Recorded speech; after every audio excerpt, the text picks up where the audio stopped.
ഡൽഹി ബ്ലാസ്റ്റുമായിട്ട് ബന്ധപ്പെട്ട് തിരുവനന്തപുരം മെഡിക്കൽ കോളേജിൽ പഠിച്ച ഒരാളെ അറസ്റ്റ് ചെയ്തല്ലോ. അപ്പോൾ അതിൻ്റെ എന്തെങ്കിലും പുതിയ വാർത്തകളുണ്ടോ? അറസ്റ്റ് ചെയ്തില്ല.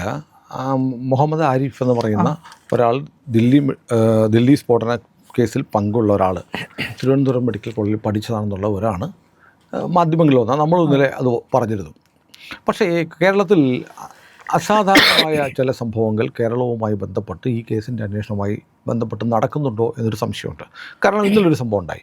കോട്ടയം റെയിൽവേ സ്റ്റേഷൻ, നമുക്കറിയാമല്ലോ റെയിൽവേ സ്റ്റേഷനുകളുടെ അവസ്ഥ എന്ന് പറഞ്ഞാൽ റെയിൽവേ സ്റ്റേഷനുകളിൽ ഒരു സുരക്ഷയില്ല. അവിടെ ഒരു മെറ്റൽ ഡിറ്റക്ടറൊക്കെ വെച്ചിരിക്കും. അതിലൂടെ ആർക്കും കയറിപ്പോകാം.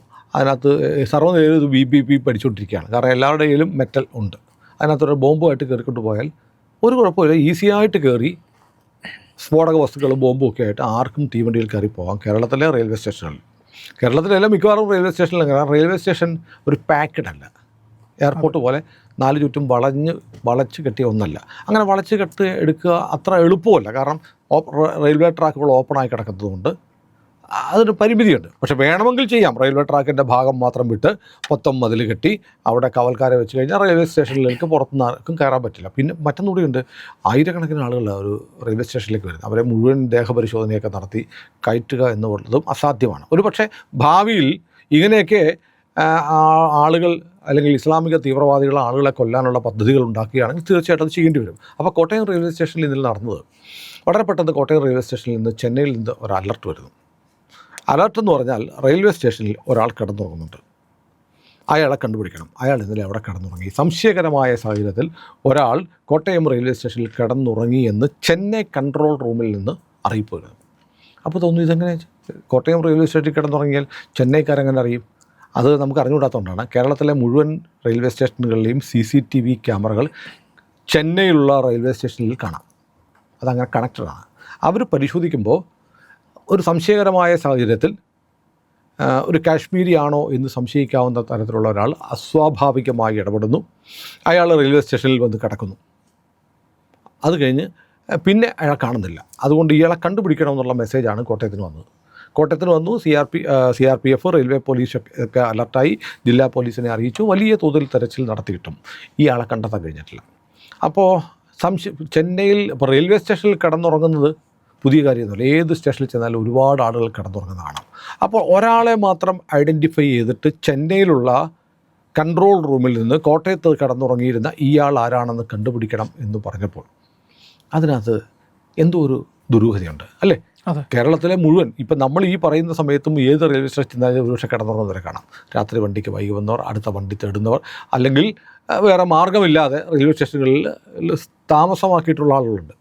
വലിയ സെക്യൂരിറ്റി ഒന്നും ഇല്ലാത്ത പ്രധാന റെയിൽവേ സ്റ്റേഷനുകളിൽ പറ്റില്ലെങ്കിലും ചെറിയ റെയിൽവേ സ്റ്റേഷനുകളൊക്കെ പറ്റും. ഇതെല്ലാം കണ്ടുകൊണ്ടിരിക്കുന്ന സ്ഥലമായ ചെന്നൈ കൺട്രോൾ റൂമിൽ നിന്ന് ഒരാളെ മാത്രം ഐഡൻറ്റിഫൈ ചെയ്ത് കണ്ടുപിടിക്കൂ എന്ന് കോട്ടയത്തെ റെയിൽവേ സ്റ്റേഷനിലേക്കും പോലീസിനും അധികൃതർക്കും മെസ്സേജ് പോയത് എന്തുകൊണ്ടാണ്? അതിന് ഉത്തരം കിട്ടിയിട്ടില്ല. അതേ തുടർന്ന് കോട്ടയം റെയിൽവേ സ്റ്റേഷനിൽ വലിയ പരിശോധന നടത്തി. മാത്രമല്ല സംസ്ഥാനത്തെ മുഴുവൻ റെയിൽവേ സ്റ്റേഷനുകളിലും ലഗേജുകൾ ഉൾപ്പെടെ എല്ലാം, വരുന്ന പാഴ്സലുകൾ ഉൾപ്പെടെ എല്ലാം കർശനമായി പരിശോധിക്കാനുള്ള ഒരു നിർദ്ദേശം വന്നിട്ടുണ്ട്. ഇനി ഏറ്റവും പ്രധാനപ്പെട്ട ഒരു സംഗതി എന്ന് പറയുന്നത്, നമ്മൾ ബാബറി മസ്ജിദ് തകർത്തിട്ട് ഈ വരുന്ന ഡിസംബർ 6 ആകുമ്പോൾ എത്ര വർഷം ആകും അറിയാമോ? 91-ലാണ് തകർക്കപ്പെട്ടത്. അപ്പോൾ എത്ര വർഷമാകും? 34 വർഷമാകും. ഇതുവരെ എത്ര കാറുകൾ പിടിച്ചിട്ടുണ്ട്? 32 കാറുകൾ അല്ലേ? അതെ. ബോംബ് സ്ഫോടനം നടത്താൻ വെച്ചിരുന്ന 32 കാറുകൾ. 32 കാറുകളാണോ യഥാർത്ഥത്തിൽ? അതോ 34 കാറുകളാണോ? ബാബറി മസ്ജിദ് തകർക്കപ്പെട്ടതിന് ശേഷം 2025 വരെയുള്ള 34 വർഷങ്ങൾ.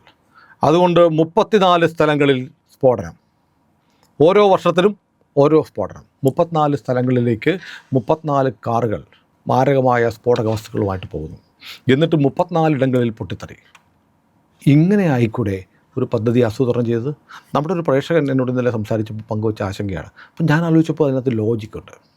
ഞാനൊരു പോലീസ് ഓഫീസറുമായിട്ട് സംസാരിച്ചു.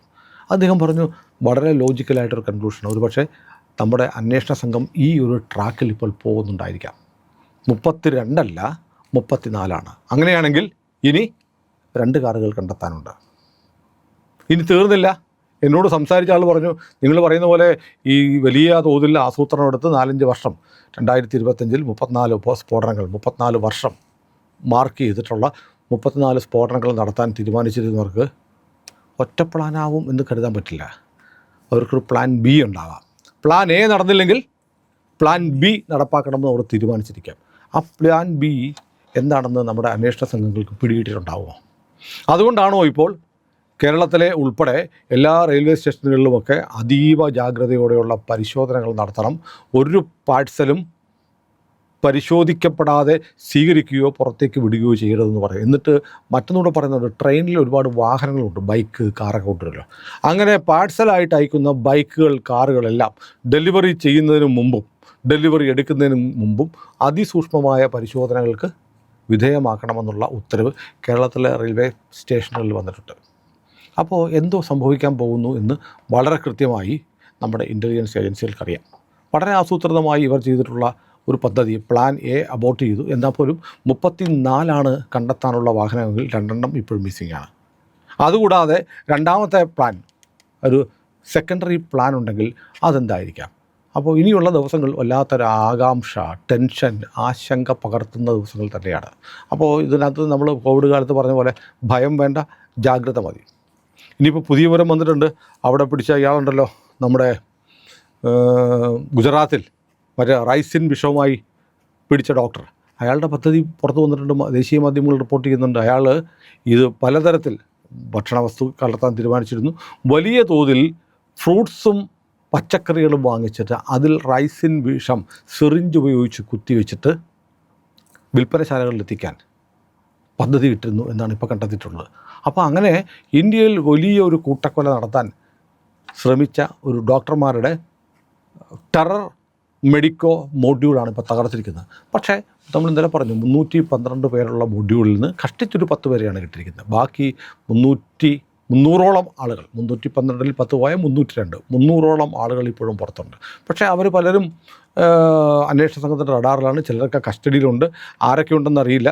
ഏതായാലും അതീവ ഗുരുതരമായ സ്ഥിതിയാണ്. ഡിസംബർ 6 വരെ അതീവ ജാഗ്രത പുലർത്തേണ്ടുന്ന ഒരു സന്ദർഭമാണ്. ഡിസംബർ 6 ആകുമ്പോഴത്തേക്ക് ശബരിമലയിൽ വലിയ ഭക്തജന പ്രവാഹം ഉണ്ടാകും. അപ്പോൾ കേരളത്തെ സംബന്ധിച്ച് നമ്മൾ അങ്ങനെയല്ല, നമുക്ക് ഇവിടെ കുഴപ്പമൊന്നുമില്ല എന്ന് കരുതണ്ട. ഇവിടെ എന്തൊക്കെയോ കാര്യങ്ങൾ കാര്യമായി നടക്കുന്നുണ്ട് എന്നുള്ള വിവരമാണ് അന്വേഷണ ഏജൻസികൾക്ക് കിട്ടിയിട്ടുള്ളത്. അതിൻ്റെ ഒരു ക്ലാസിക് ഉദാഹരണമാണ് കോട്ടയം റെയിൽവേ സ്റ്റേഷനിൽ ഇന്നലെ നടന്നത്. പക്ഷേ കോട്ടയം റെയിൽവേ സ്റ്റേഷനിൽ നടന്നതിനെക്കുറിച്ച് പോലീസ് ഔദ്യോഗികമായൊന്നും പറയുന്നില്ല.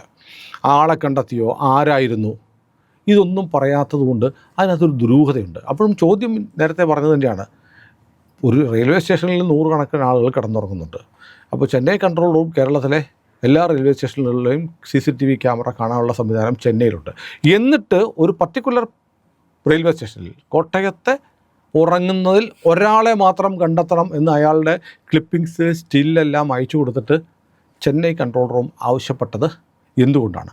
ആരാണ് കോട്ടയം റെയിൽവേ സ്റ്റേഷനിൽ കിടന്നുറങ്ങിയ ഉടൻ കണ്ടെത്തണമെന്ന് റെയിൽവേ പോലീസ് കോട്ടയത്തിന് നിർദ്ദേശം കൊടുത്ത അയാൾ ആരാണ്? ആ അജ്ഞാതൻ ആരാണ്?